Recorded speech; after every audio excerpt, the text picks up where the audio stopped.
I don't do crushes. I don't do father/daughter dynamic when involving romance, or better yet, marriage, because that is nothing more than a recipe for disaster. Do I love my daughters? Yes, just like any father would, but the question is, are you behaving yourselves? Are you respecting your father's boundaries? And I'm not necessarily referring to your biological fathers, rather your non-related biological fathers. You know, because we count too. We do. Right, this is how it's going down. I don't do any dynamic whatsoever that's outside of the gospel word. And this is what my daughters need to understand. A father and daughter dynamic a lot of the time results in grievances. What's not the word? Conflicts of interest.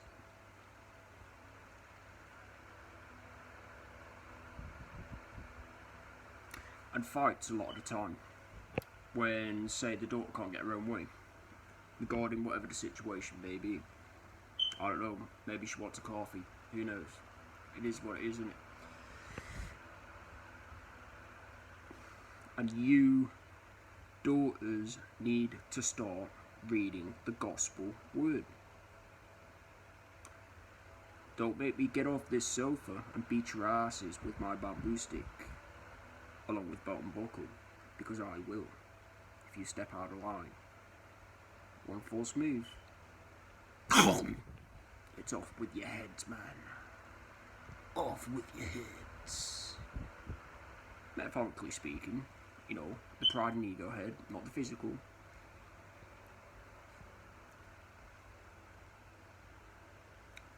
As if I would really hurt my biological offspring, assuming, of course, like, you're doing everything right and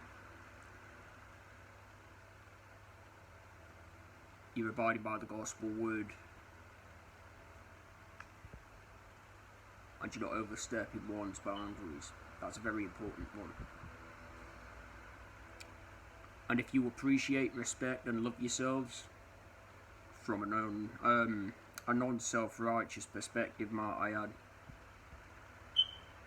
then you would do everything according to what the gospel actually predicted you to do 6,000 years ago and 2,000 years ago, rather than lean upon the will to understanding as to how you should live, what you should do, when you should wipe your own ass, eat your next meal.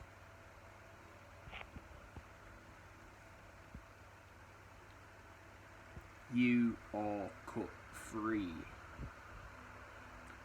But pay attention. Where there's freedom, there is also a price. Now, the question is,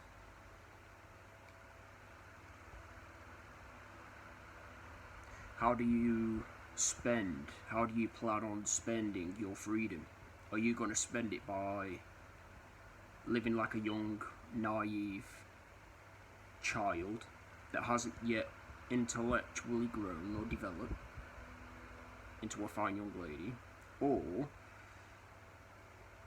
are you going to spend that freedom by living like a young and naive child, unwilling to grow and evolve and age like a fine wine? Or better yet, age into a wonderful, mature, feminine woman? The ball's in your court now, so I would think extremely carefully on which path you take. And once again, I'm referring to my daughters here. You best be careful on what paths you take.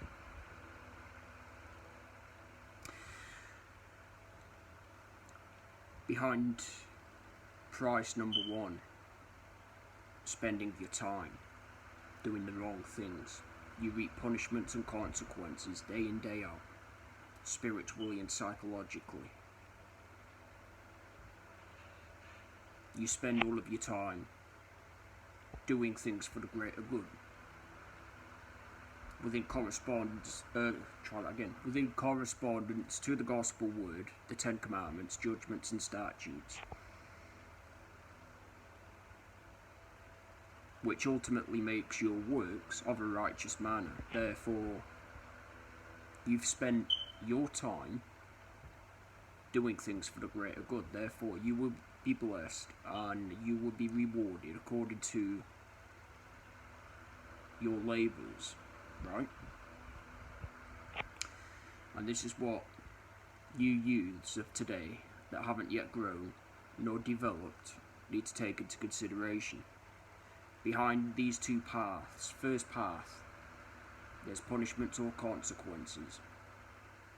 Path number 2, there's also blessings and rewards. But the question is, how do you plan on spending your time?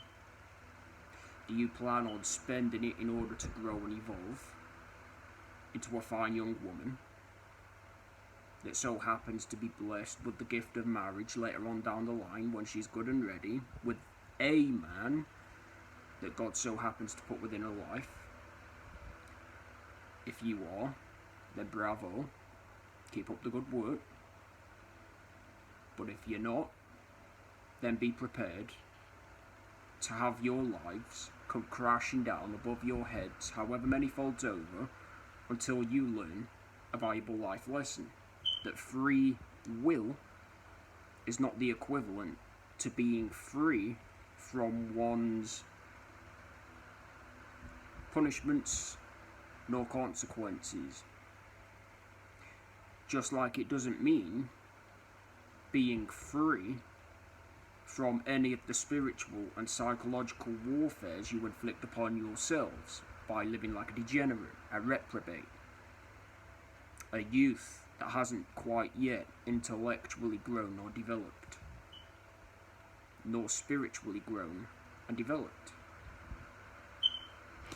There are two choices in life, and I want each and every one of you to choose carefully, as though your souls depend on it.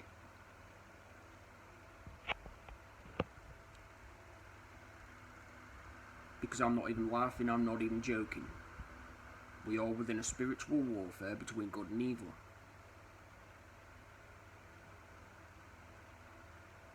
But I say unto thee, what do you plan on doing with your time?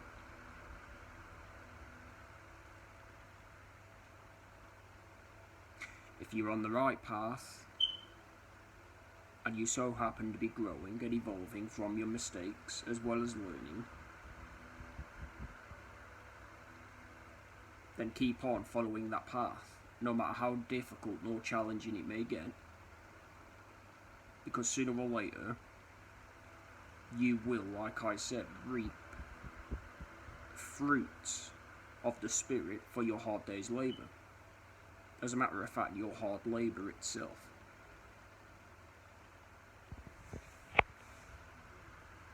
If you choose to throw in the towel, or because it was too much, and you want to revert back to your old ways, you could do that. It's there. That choice is there. But I would not recommend any of you go down that path, because, like I said, if you go down that path, you're allowing unclean spirits to jack your soul,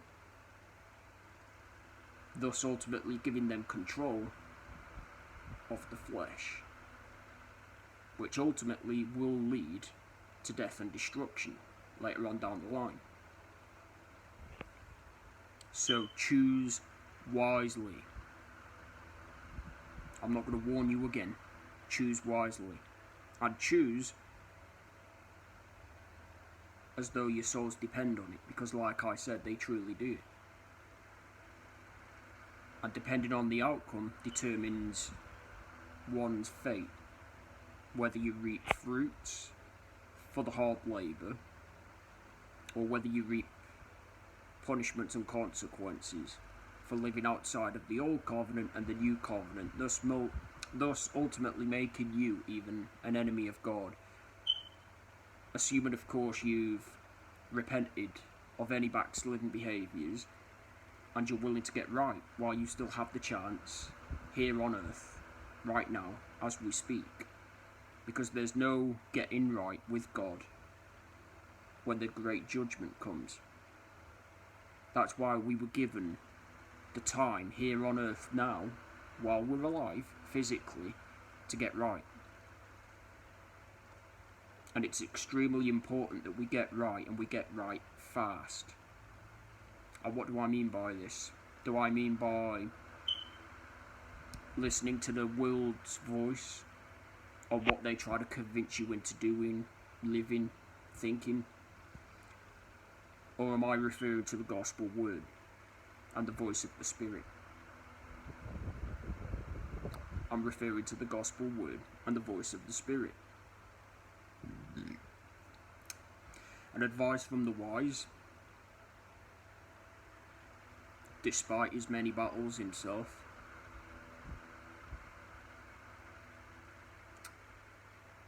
never, and I mean never, pay attention to the world's voice itself. Because there will, like I said, be a conviction of one's conscience. You will receive a conviction of your own consciences until you learn the truth for what it really is. Until you understand the truth for what it really is.